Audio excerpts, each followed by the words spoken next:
좋은 아침입니다. 오늘은 8월 18일 화요일입니다. 즐겁고 감사한 하루 되시기 바랍니다. 이사야 29장을 오늘 볼 텐데요. 오늘 본문은 제단의 화로를 뜻하는 아리엘, 곧 예루살렘을 향한 무서운 심판과 기적적인 구원을 동시에 선포하면서 시작이 됩니다. 이 성은 겉으로는 끊임없이 종교적인 절기를 지켰지만 실상 백성들의 마음은 하나님을 떠나서 인간적인 얄팍한 지혜로 아시리아의 위기를 모면하려고 했었습니다. 하나님은 이처럼 입술로만 주님을 공경하고 삶으로는 불신앙을 고집하는 위선적인 예배를 질책하시고 또 그들을 속이는 자들의 지혜가 결국 영적인 눈먼 상태로 끝날 것을 경고하십니다.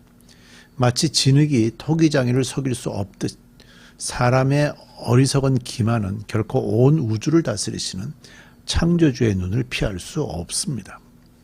하지만 이 장은 심판으로 끝나지 않고요. 하나님께서 친히 개입하심으로써 절망적인 자연과 억압받는 사회 그리고 어두운 영혼을 완전히 새롭게 하시는 위대한 반전의 구원을 약속하고 있습니다. 결과적으로 이사야 29장은요. 우리의 모든 위선을 벗어버리고 마음을 다해서 주님께 돌아오게 될 때 영적인 눈이 열리고 참된 기쁨이 회복되는 총체적인 구원의 은혜를 깊이 묵상하게 됩니다. 자, 오늘과 내일 이틀 동안 이 말씀을 함께 살펴보겠습니다. 29장 1절입니다. 너에게 재앙이 닥칠 것이다. 아리에라 아리에라. 다윗이 진을 쳤던 성읍아. 해마다 절기들은 돌아오련만 내가 너 아리엘을 포위하고 치겠다. 자, 아리엘은 예루살렘을 상징하는 단어입니다. 나의 번제단이라고 불리던 너를 칠 터이니 네가 슬퍼하고 통곡할 것이다. 실제적으로 예루살렘에서 제사를 올리고 하나님께 제사를 다 올렸던 그런 장소였죠. 내가 너의 사면을 둘러 진을 치며 너를 삥 둘러서 탑들을 세우고 흙더미를 쌓아 올려 너의 성을 치겠다. 그때 너는 낮아져서 땅바닥에서 말할 것이며 너의 말소리는 네가 쓰러진 먼지바닥에서 나는 개미 소리와 같을 것이다.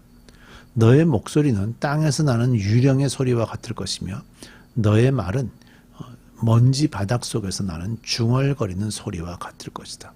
지금 여기 나오는 표현들을 보면요. 개미 소리, 유령 소리, 먼지 속에서 나는 중얼거리는 소리. 이게 무슨 얘기죠?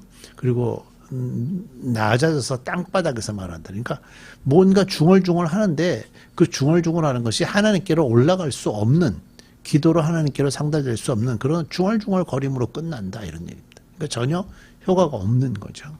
5절입니다. 그러나 너를 친 원수의 무리는 가는 먼지처럼 되어 날아가며 그 잔인한 무리는 겨처럼 흩날릴 것이다. 갑자기 예기치 못한 순간에 만군의 주님께서 너를 찾아오시되 우레와 쥐진과 큰 소리를 일으키시며 회오리 바람과 폭풍과 태워버리는 불길로 찾아오실 것이다. 아리엘을 치는 모든 나라의 무리와 그의 요새들을 공격하여 그를 괴롭히는 자들 모두가 마치 꿈을 꾸는 것처럼 밤에 환상을 보는 것처럼 헛수고를 할 것이다.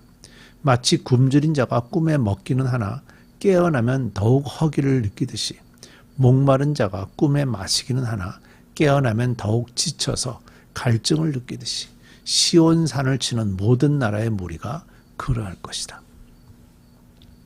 자, 1절에서 8절은 예루살렘을 지칭하는 그 아리엘에 대한 하나님의 엄중한 심판과 그에 뒤따르는 기적적인 구원을 대조적으로 선포하는 예언의 시로 되어 있습니다. 본문에 등장하는 아리엘이라는 이름은요. 제단의 화로를 의미하는 그런 단어로 이해가 되는데 사실 그 외에 다른 어떤 이 아리엘의 어원의 특별한 것 그런 것은 현재 알려진 바가 없습니다. 예루살렘 백성들은 해마다 절기가 돌아오면 성전에 모여서 계속해서 종교적인 의식을 지켰습니다. 예수님 시대에도 6월절이 되면 유대인들은 할 수가 있는 대로 가능한 대로 예루살렘 성전에 모였죠. 그러나 무늬만 남은 신앙의 결과로 그러니까 제사를 지내고 예배를 하긴 해요. 근데 형식적으로 하지 전혀 하나님이 원하는 것을 마음에 품고 있지는 않다. 그런 얘기죠. 무늬만 남은 신앙의 결과로 희생 제물을 태우던 제단의 화로인 이 성읍 자체가 도리어 거대한 희생 제물처럼 처참한 심판을 당하게 되는데요. 무서운 압제, 또 포위 공격 속에서 예루살렘 거민들의 목소리는 흙먼지 속에서 나는 소리처럼 한없이 낮아지고 깊은 절망에 빠지게 될 겁니다. 하지만 5절부터는 이제 심판을 향하던 예언의 흐름이 극적으로 반전되면서요. 절망에 빠진 예루살렘을 향한 하나님의 놀라운 구원을 새롭게 내다보기 시작을 하죠.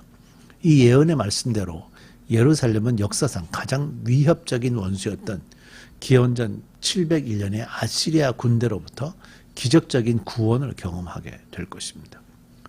그리고 이 본문은요, 과거의 역사적인 사건에 그치지 않고 궁극적으로 하나님의 거룩한 도성을 대적하는 모든 원수들이 영원히 멸망하게 될 것을 아주 놀랍게 크게 선포하고 있죠.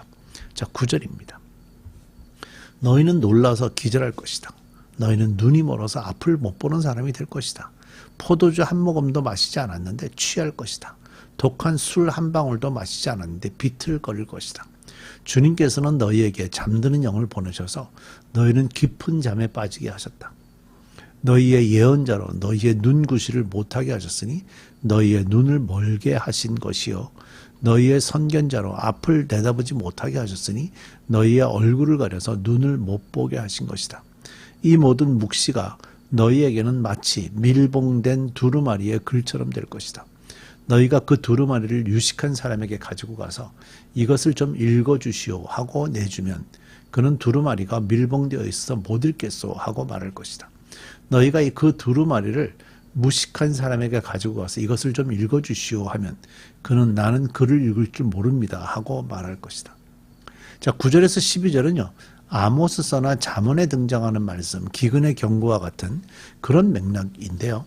하나님의 말씀을 지속적으로 거부하는 백성들에게 이 말 영적인 눈, 몸의 심판을 이제 묘사하고 있죠. 백성들이 교만과 영적 무지 속에서 선포되는 말씀을 계속해서 무시하고 배척하게 되자 하나님은 그 징계의 결과로 백성들에게 허락하셨던 생명의 말씀 자체를 거두어 가시겠다고 이제 경고하시는 겁니다. 본래 하나님께서 보내신 선지자들은 영적인 어둠 속에서 백성들이 나아갈 길을 밝혀 보여주어야 하는 이스라엘의 눈과 같은 그런 필수적인 존재였습니다.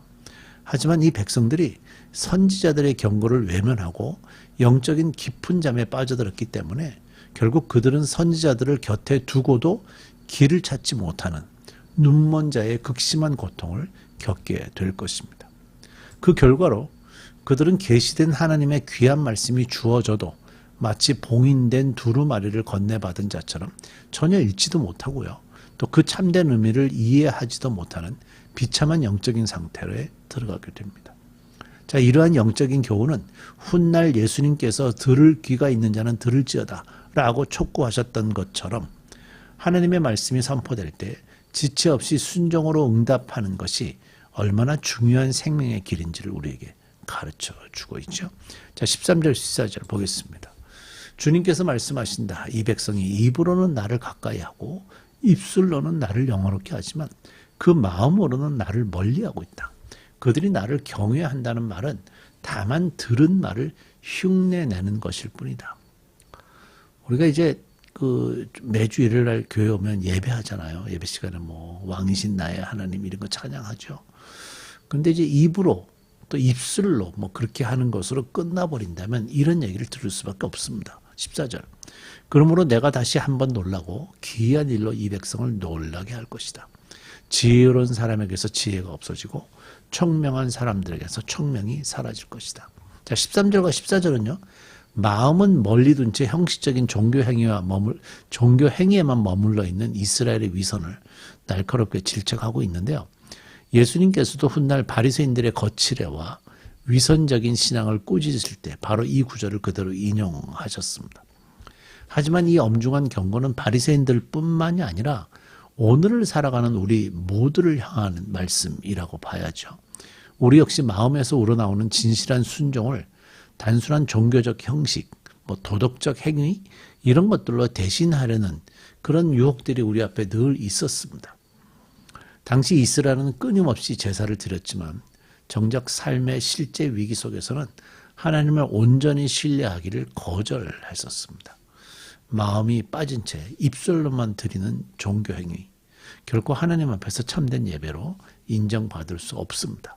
우리가 머릿속에 단단히 기억해야 될 부분인 거죠. 우리 기도하겠습니다. 우리가 예배합니다. 하나님을 높입니다. 찬양한다고 고백합니다.